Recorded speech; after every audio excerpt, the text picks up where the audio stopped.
الحمد لله العلي الأكبر والصلاة والسلام على سيد البشر شفيع الأمم في يوم المحشر وعلى آله وأصحابه السرج الغرر. أما بعد، فقد قال الله تعالى في القرآن المجيد والفرقان الحميد: ألا إن أولياء الله لا خوف عليهم ولا هم يحزنون. سبحان ربك رب العزة عما يصفون وسلام على المرسلين والحمد لله رب العالمين. آئیے ہم اور آپ سب سے پہلے اپنے آقا و مولا حضور پر نور شفیع یوم النشور سرور دو جہاں مالک کون و مکان سید عرب و عجم صلی اللہ علیہ وسلم کی بارگاہ بے کس پناہ میں ہدیہ درود و سلام والہانہ عقیدت کے ساتھ پیش کریں. پڑھیے بآواز بلند: اللہم صل علی سیدنا و شفیعنا و حبیبنا و طبیبنا و کریمنا و غوثنا و غیاثنا سیدنا و مولانا محمد معدن الجود والکرم منبع العلم والحلم والحکم و آلہ و اصحابہ و اہل بیتہ اجمعین وبارک وسلم صلاۃ و سلام دائما ابدا علیک یا رسول اللہ صلی اللہ تعالی علیہ وسلم. عزیزان گرامی وقار، برادران اسلام، آج اس مقدس دن میں وعدے کے مطابق قدوۃ الکبریٰ، برہان العاشقین، غوث العالم، محی الاسلام، سلطان سیدنا جہانگیر اشرف سمنانی رضی اللہ تعالی عنہ کا ذکر خیر ہوگا. آپ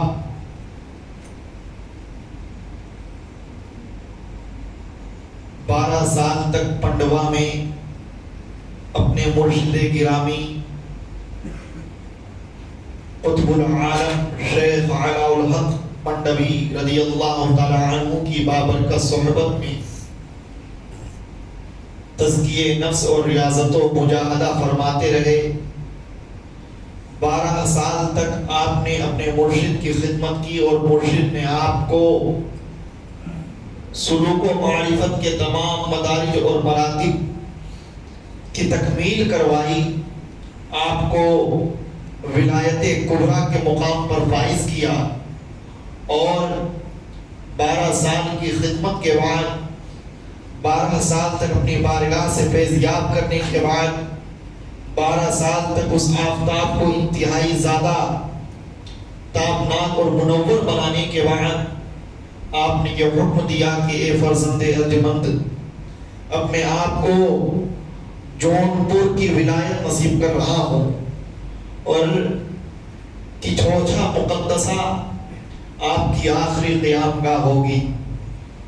مرشد بلند شیخ علاء الحق پنڈوی کی زبان سے جب آپ نے سنا کہ جدائیگی کا یہ وقت ہے اور جانا بھی ایسی جگہ ہے جو میرے لیے انتہائی زیادہ غربت اور اجنبی کا درجہ رکھتی ہے، آپ نے رو رو کر کے گریہ وزاری کر کے بارگاہ شیخ الحق علاء الحق پنڈوی میں یہ گزارش کی کہ میرے آقا ولایت جون پور آپ مجھے عطا فرما رہے ہیں، جبکہ جون پور میں پہلے ہی سے اللہ رب العزت کی انتہائی محبوب اور برگزیدہ ولی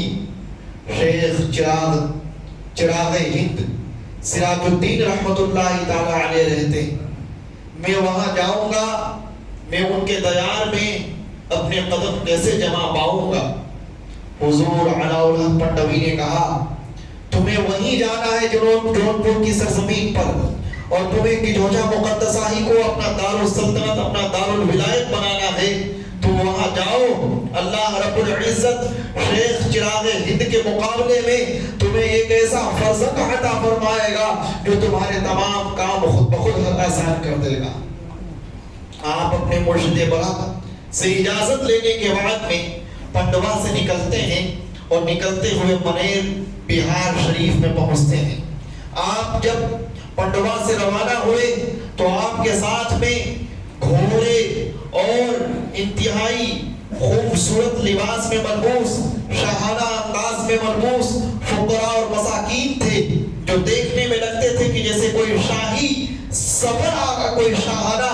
کرو فر کے ساتھ ایک سفر ہو رہا ہو، شاہانہ مجاز و انداز کے ساتھ کوئی سفر ہو رہا ہو۔ جیسے آپ منیر شریف میں پہنچتے ہیں، بہار شریف کی سرزمین پر قدم رکھتے ہیں، وہاں بہت بڑے اللہ کے ولی شیخ سراج الدین تشریف فرماتے، شیخ شمس الدین اودھی رحمۃ اللہ تعالی علیہ وہاں تشریف فرماتے، بہت بڑے اللہ کے ولی تھے۔ جب آپ نے قافلہ سواروں کو دیکھا کہ ہے تو اللہ کے ولی لیکن انتہائی زیادہ شاہانہ مجاز کے ساتھ آ رہے ہیں، تو آپ کو دل ہی دل میں یہ لگا کہ اللہ کے ولیوں کو، اللہ کے محبوب بندوں کو، اللہ کے فقراء کو یہ زیب نہیں دیتا ہے کہ وہ اس قدر شاہی انداز میں رہے اور دنیا کی اس قدر زینت اور آرائش کے ساتھ میں وہ ملبوس ہو کر کے سفر کرے۔ مخدوم اشرف سمنانی رضی اللہ تعالی عنہ جیسے ہی راستے سے ان کے قریب سے گزرے، آپ نے ان کے دل کے حال کو معلوم کرنے کے بعد جواب دیا کہ میں تارک السلطنت ہوں، میری زندگی شاہانہ انداز میں گزری ہے لیکن شاہی مجاز کے اندر فقیری زندگی بھی موجود ہے۔ آپ نے میرے ظاہر کو دیکھا، اس لیے آپ کے دل میں یہ وسوسہ آیا، اگر آپ میرے باطن پر نگاہ رکھیں گے تو آپ مجھے ولایت کے عظیم مقام پر فائز دیکھیں گے۔ آپ نے شیخ شمس الدین اودھی کے کہے بغیر ان کے وسوسے کو جان لیا، اور جاننے کے بعد جب ان کو جواب دیا تو وہ آپ کے قدموں میں گر گئے اور گر کر کہنے لگے کہ میرے آقا، میں تو دل ہی دل میں سوچ رہا تھا، آپ کو یہ کیسے معلوم ہوا کہ میرے دل میں یہ خیال چل رہا ہے؟ کہا میں نے تمہارے وسوسے کو دور کرنے کے لیے جواب دیا ہے۔ آپ منیر شریف سے جب آگے نکلتے ہیں، محمد آباد کے اندر آپ قیام فرماتے ہیں۔ محمد آباد اعظم گڑھ ضلع کے اندر ایک عظیم الشان قصبہ پڑتا ہے۔ محمد آباد کے اندر ایک بہت ہی اس زمانے میں بڑے بڑے اکابر علماء وہاں تشریف فرما تھے، بہت بڑے بڑے اولیاء اللہ کا وہ مرکز ہوا کرتا تھا۔ محمد آباد میں جیسے آپ پہنچتے ہیں، آپ کی ایک کتاب لوگوں کے سامنے آتی ہے، علماء کرام کے روبرو ہوتی ہے، جس میں آپ نے خلفائے راشدین کا تذکرہ کیا تھا اور مولائے کائنات علی المرتضیٰ رضی اللہ تعالی عنہ کے بارے میں اپنی طرف سے کچھ زیادہ ہی ذکر خیر کر دیا تھا۔ جب مولائے کائنات کا ذکر خیر زیادہ دیکھنے کو ملا بقیہ اور خلفائے راشدین کے مقابلے میں، تو اس وقت کے کچھ علماء کرام نے مخدوم سیدنا شیخ مخدوم اشرف سمنانی رضی اللہ تعالی عنہ کے بارے میں یہ کہا کہ یہ تو رافضی اور شیعہ معلوم ہوتے ہیں معاذ اللہ۔ تو اس وقت میں حضرت سیدنا شیخ سیدنا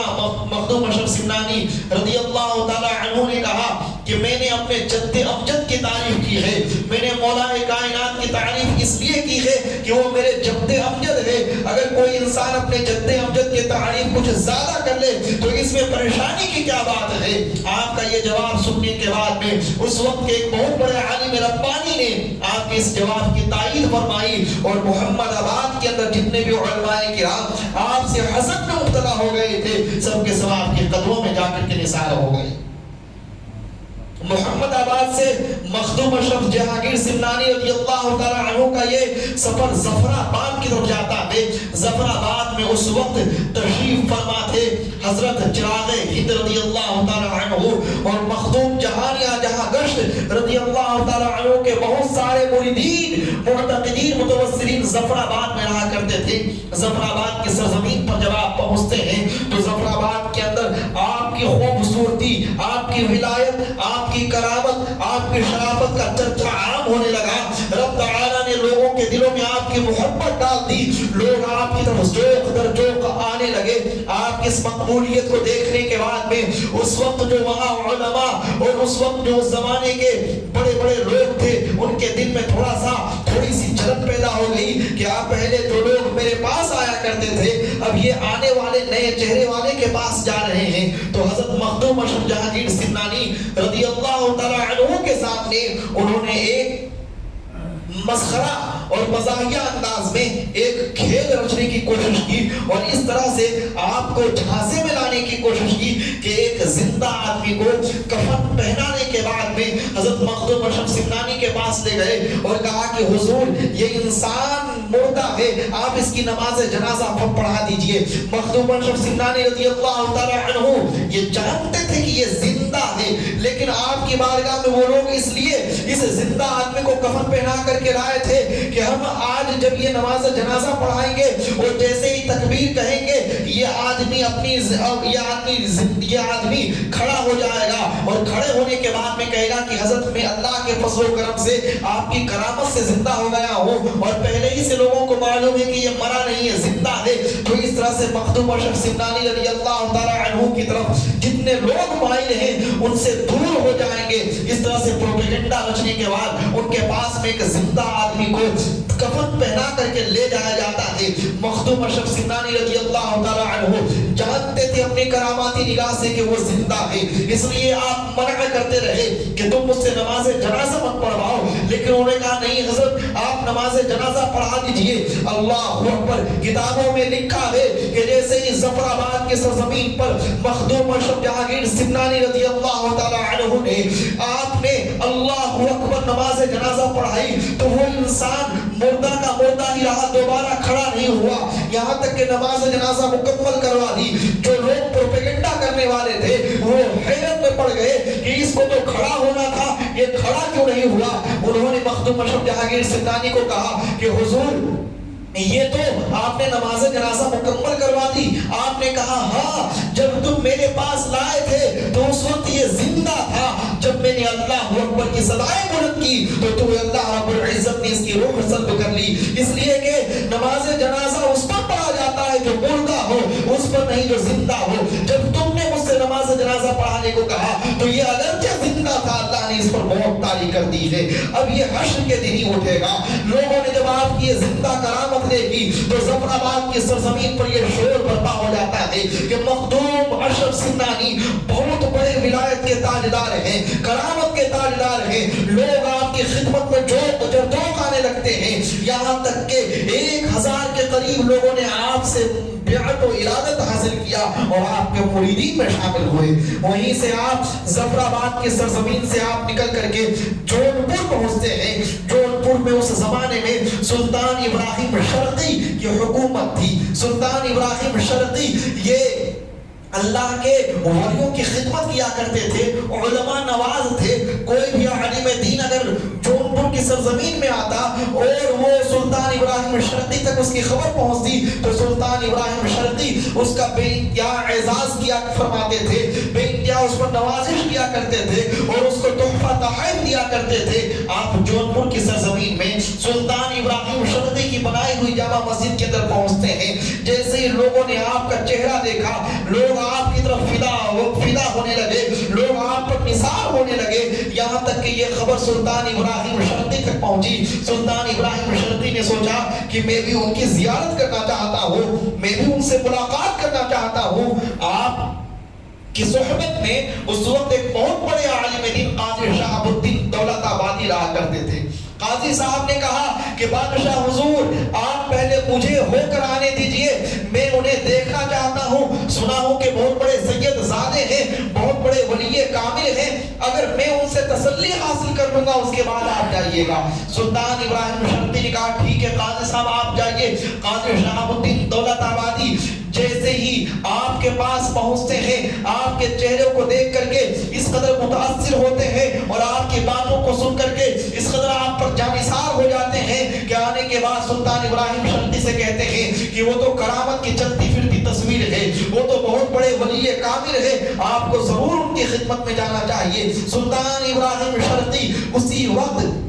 اپنے تمام شاہی دستوں کے ساتھ میں حضرت مخدوم اشرف جہانگیر سمنانی کی خدمت میں حاضر ہونے کو جاتا ہے۔ سلطان ابراہیم شرقی جب جانے لگتے ہیں، قاضی شہاب الدین کہتے ہیں مسجد کے دروازے میں پہنچ کر کہ بادشاہ حضور آپ ایک ولی کامل کی بارگاہ میں جا رہے ہیں، ایک قطب عالم کی بارگاہ میں جا رہے ہیں، ایک غوث الوقت کی بارگاہ میں جا رہے ہیں۔ اگر کسی غوث کے پاس جائیں تو اس طرح شاہانہ انداز میں مت جائیے، اس لیے کہ ان کے پاس جتنی عاجزی سے پیش آئیے گا، جتنے فقیرانہ انداز میں پیش آئیے گا، جتنی منکسر المزاجی کے ساتھ پیش آئیے گا،